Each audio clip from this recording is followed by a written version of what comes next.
Good morning, friends. Welcome to Gyan channel. Today we will be discussing about translation studies. First of all, we will cover the introductory part, in which concept of translation, difference between translation and transliteration, principles, modes, transition theories, skills, and sources of translation will be discussed. So let's begin the class. First of all, we will discuss about the concept of translation, history, needs, and its scope. The translation studies is an academic interdiscipline dealing with the systematic study of the theory, description, and application of translation, interpreting, and localization. As an interdiscipline, translation studies borrows from the various fields of study that support translation. These include comparative literature, computer science, history, linguistics, philology, philosophy, semiotics, and terminology. The term translation studies was coined by the Amsterdam based American scholar James S. Holmes in his paper The Name and Nature of Translation Studies, which is considered a foundational statement for the discipline. In English, writers occasionally use the term translatology and less commonly traductology to refer to translation studies, and the corresponding French term for the discipline is usually traductology. In the United States, there is a preference for the term translation in interpreting studies, although European tradition includes interpreting with translation studies. Let's discuss about history of translation studies. Historically, translation studies has long been prescriptive, means telling translators how to translate, and to point that discussions of translation that were not prescriptive were generally not considered to be about translation at all. When historians of translation studies trace early Western thought about translation, for example, they most often set the beginning at the renowned orator Cicero's remarks on how he used translation from Greek to Latin to improve his oratorial abilities. An early description of what Jerome ended up calling sense for sense translation. The descriptive history of interpreters in Egypt provided by Herodotus several centuries earlier is typically not thought of as translation studies, presumably because it does not tell translators how to translate. In China, the discussion on how to translate originated with the translation of Buddhist sutras during the Han dynasty.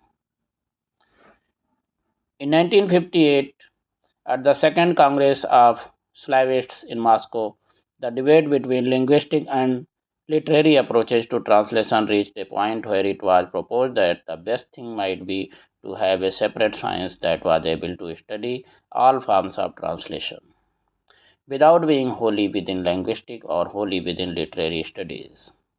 Within comparative literature, translation workshops were promoted in 1960s in some American universities like the University of Iowa and Princeton. In 1964, Eugene Nida published Towards a Science of Translating, a manual for Bible translation influenced to some extent by Harris' transformational grammar. In 1965, J.C. Catford theorized translation from a linguistic perspective. In 1960s and early 70s, the Czech scholar Jiří Levy and the Slovak scholars Anton Popovic and František Miko worked on the stylistics of literary translation. These initial steps towards research on Literary translations were collected in James S. Holmes' paper at the Third International Congress of Applied Linguistics at Copenhagen in 1972. In that paper, The Name and Nature of Translation Studies, Holmes asked for the consolidation of a separate discipline and proposed a classification of the field. A visual map of Holmes proposed that later he presented a Guardian Tory in his 1995 Descriptive Translation Studies and Beyond. Prior to the 1990s, translation scholars tended to form particular schools of thought, particularly within the prescriptive, descriptive, and scopus paradigms. Since the cultural turn in 1990s, the discipline has tended to divide into separate fields of inquiry, where research projects run parallel to each other, borrowing methodologies from each other and from other academic disciplines. What is the need for translation studies? The discipline of translation studies has grown alongside the introduction of university schools and courses, relevant conferences, translation journals, and other translation related publications.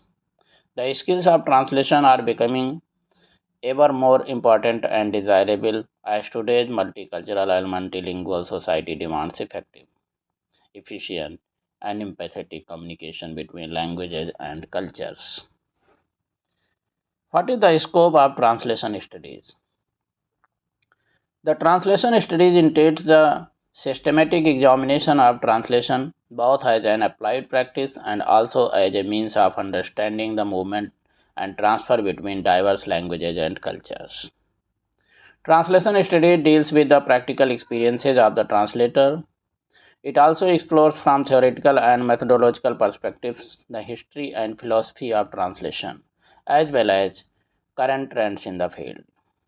Translation studies may examine the practices and context of translating texts that are specialist, for example, legal, business, medical, etc. It also may explore the art of translation as a creative act in literary translation and international marketing.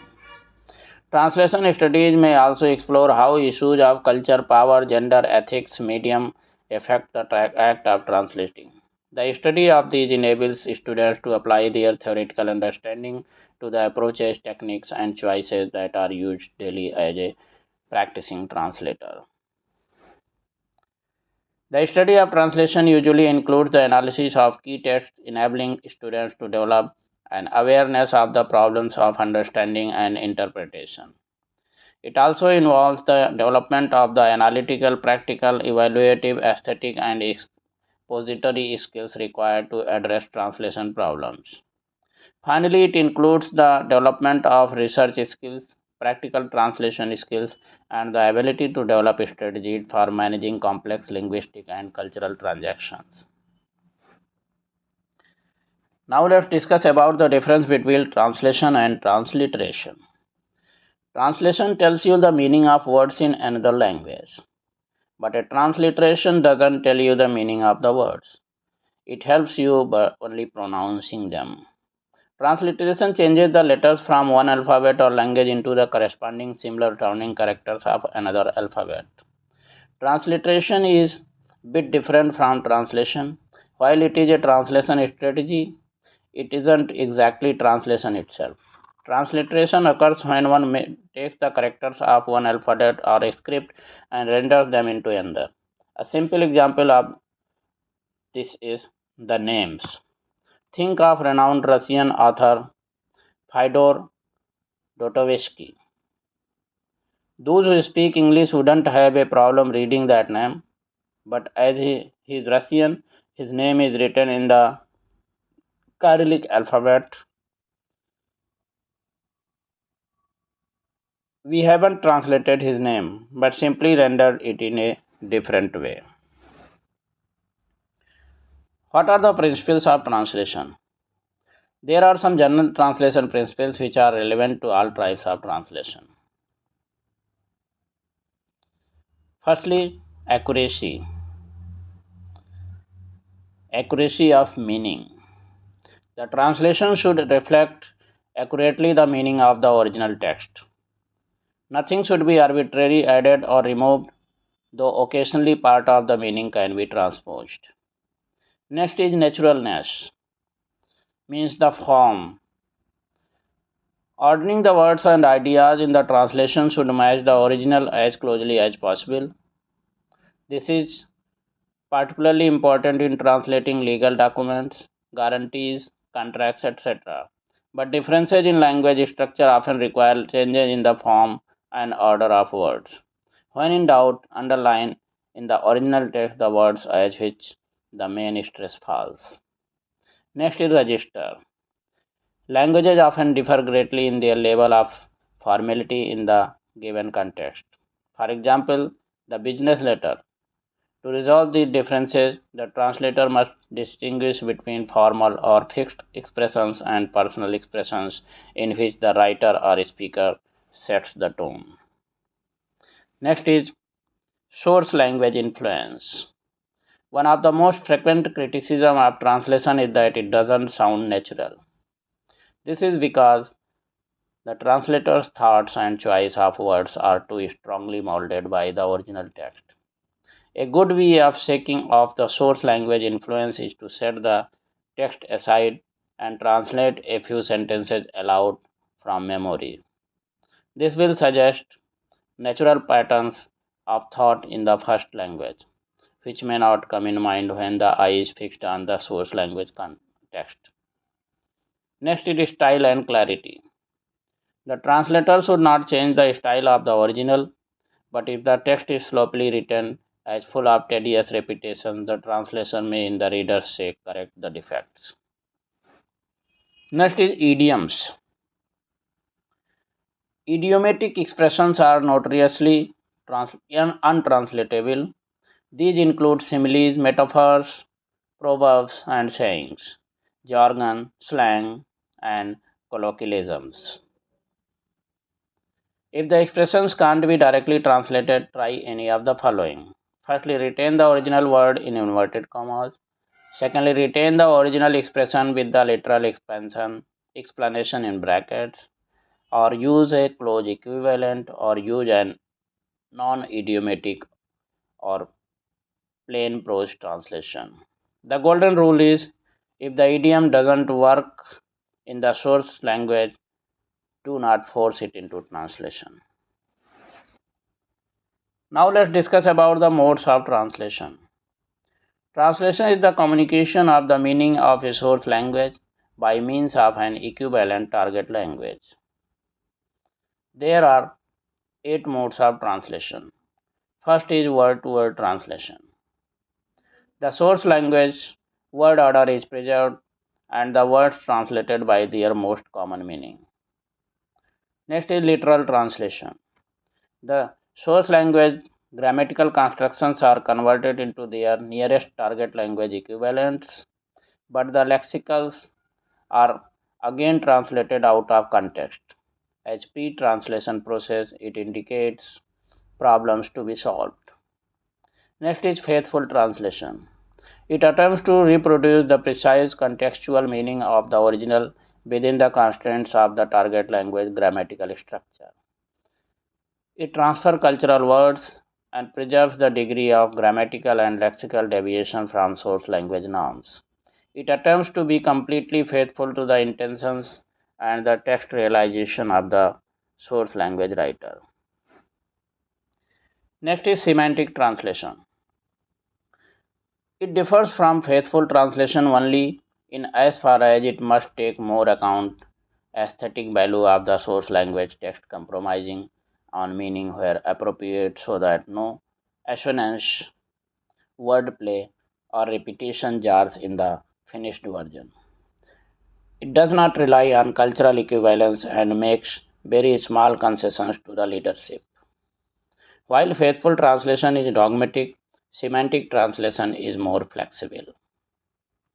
Next is communicative translation. It attempts to render the exact contextual meaning of the original in such a way that both language and content are readily acceptable and comprehensible to the readership. Next is idiomatic translation. It reproduces the message of the original but tends to distort nuances of meaning by referencing colloquialism and idioms. Next is free translation. It reproduces the matter without the manner or the content without the form of the original. Usually, it is a paraphrase much longer than the original. And last is the adaptation translation.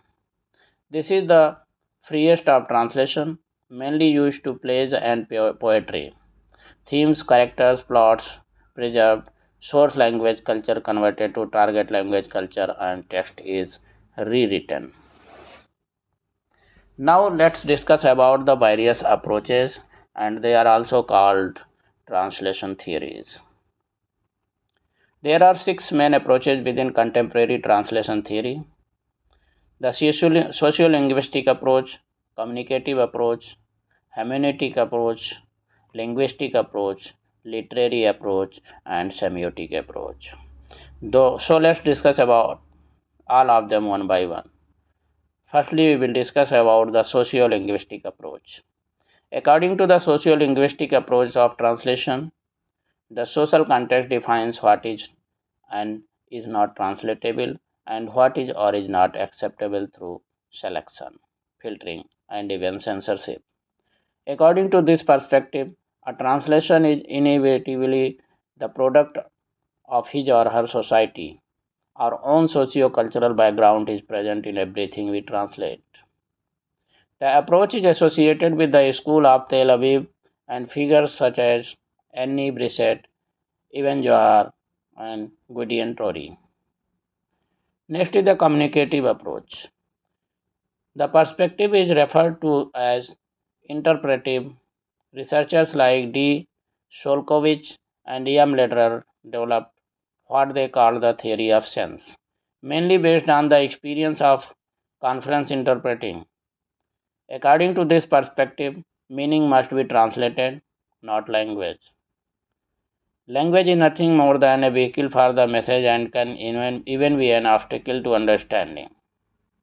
This explains why it is always better to deverbalize when we translate. Next is hermeneutic approach.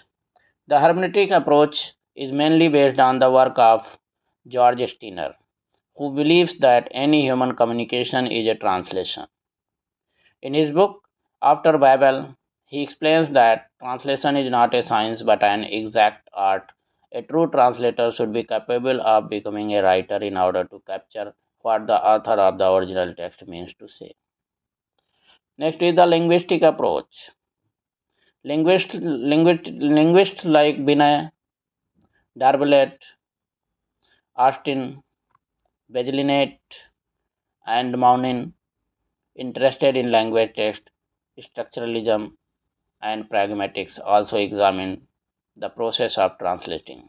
According to this perspective, any translation, whether it is marketing translation, medical translation, legal translation, or any type of text, should be considered from the point of view of its fundamental units, that is, the word, the syntax, and the sentence. Next is the literary approach. According to the literary approach, a translation should not be considered a linguistic endeavor but a literary one. Language has energy. This is manifested through words, which are the result of experiencing a culture. This charge is what gives it strength and ultimately meaning. This is what the translation writer should translate. And last is the semiotic approach. Semiotics is the science that studies signs and signification. Accordingly, in order to there to be a meaning, there must be a collaboration between a sign, an object, and an interpreter. Thus, from the perspective of semiotics, translation is thought of as a way of interpreting text in which encyclopedic content varies and each sociocultural context is unique. Let's discuss about the essential translator skills. There are total 7 translator skills. First is advanced language knowledge. You can't translate something unless you understand it. And if you don't understand the text fully, you risk misinterpreting it and delivering a translation that's not completely accurate. Good translators need to understand all meaning, including all the subtle nuances implied in the text. That level of understanding requires advanced, near native level knowledge of source language. How to gain advanced language knowledge?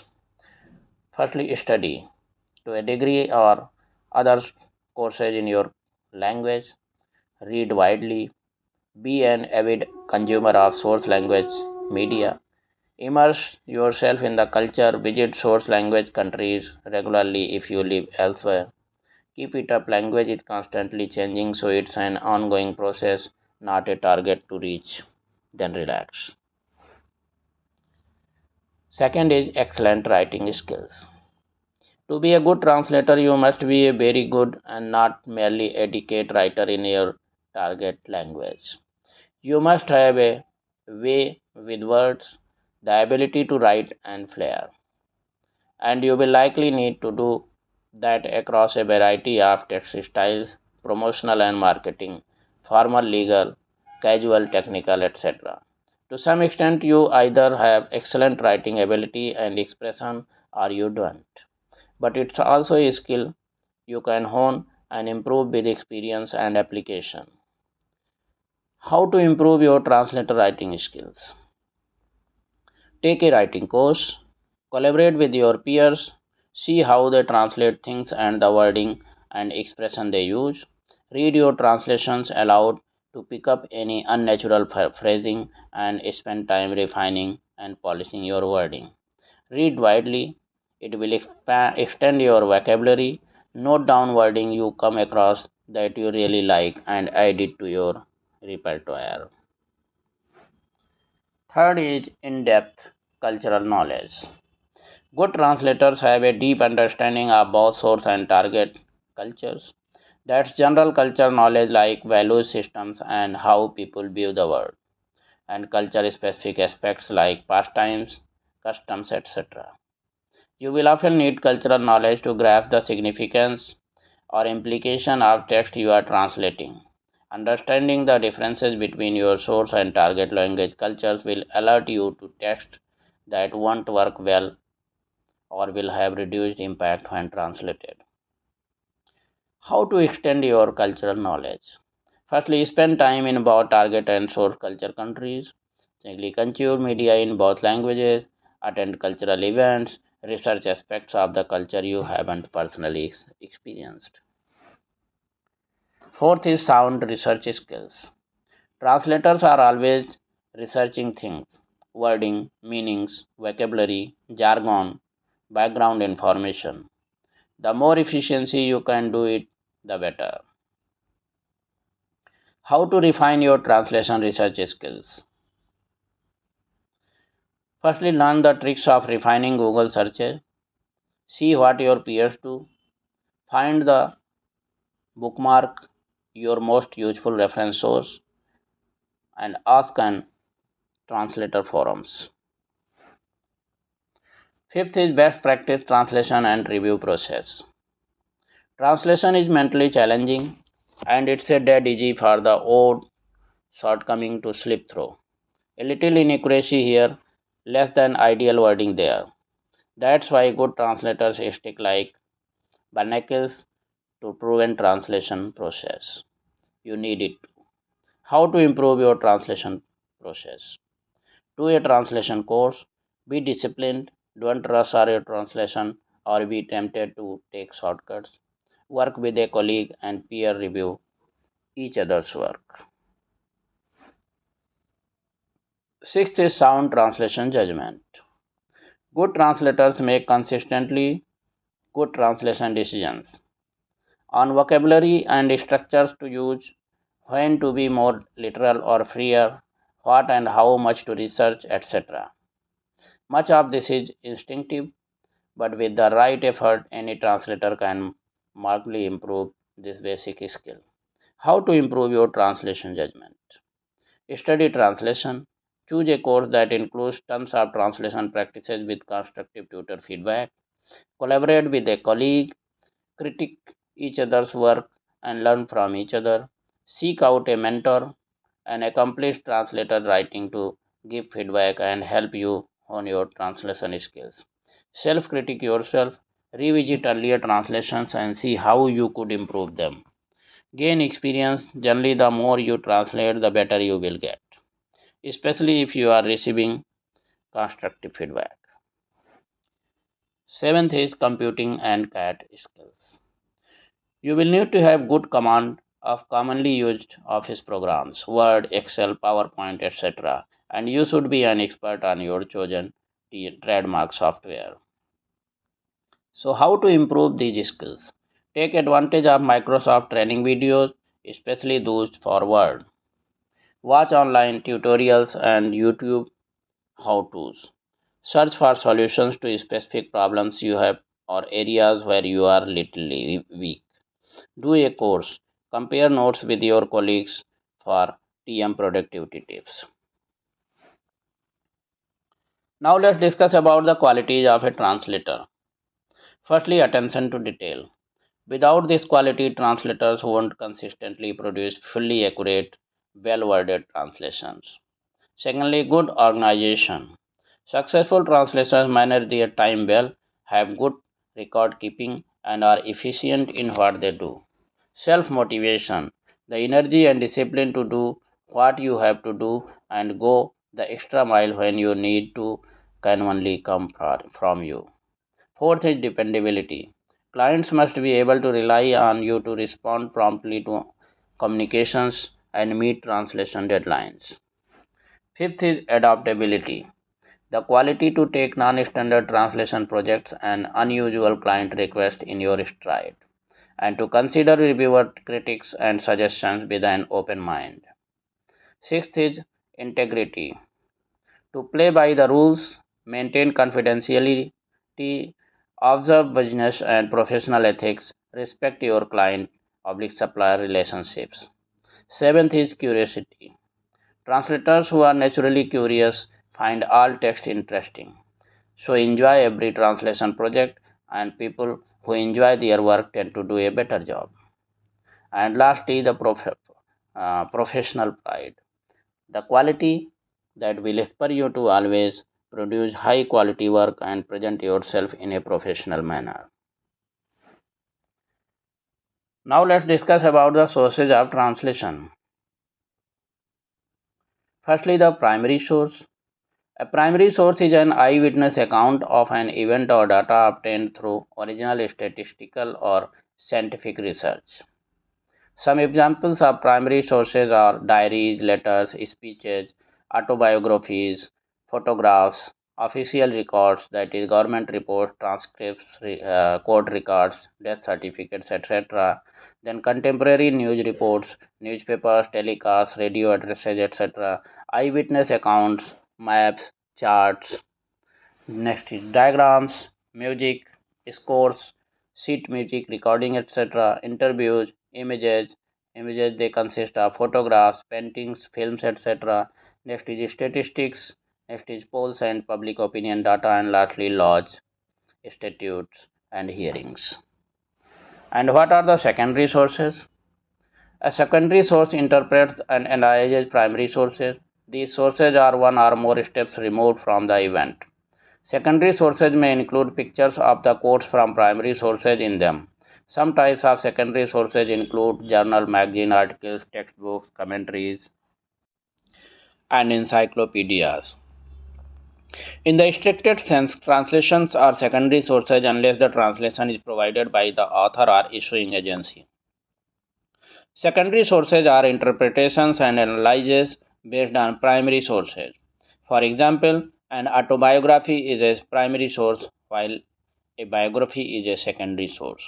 Typical secondary sources include historical topics, magazine articles are secondary sources, but for someone researching the view of judicial punishment in the 1920s, magazines from that time period are primary sources.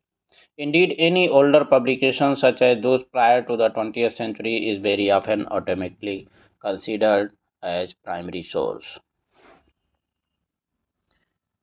Next are the translations. In the strictest sense, translations are secondary sources unless the translation is provided by the author or issuing agency. Next is the books. Book simply a format. You can find primary and secondary sources published in book form. Can a secondary source become a primary source?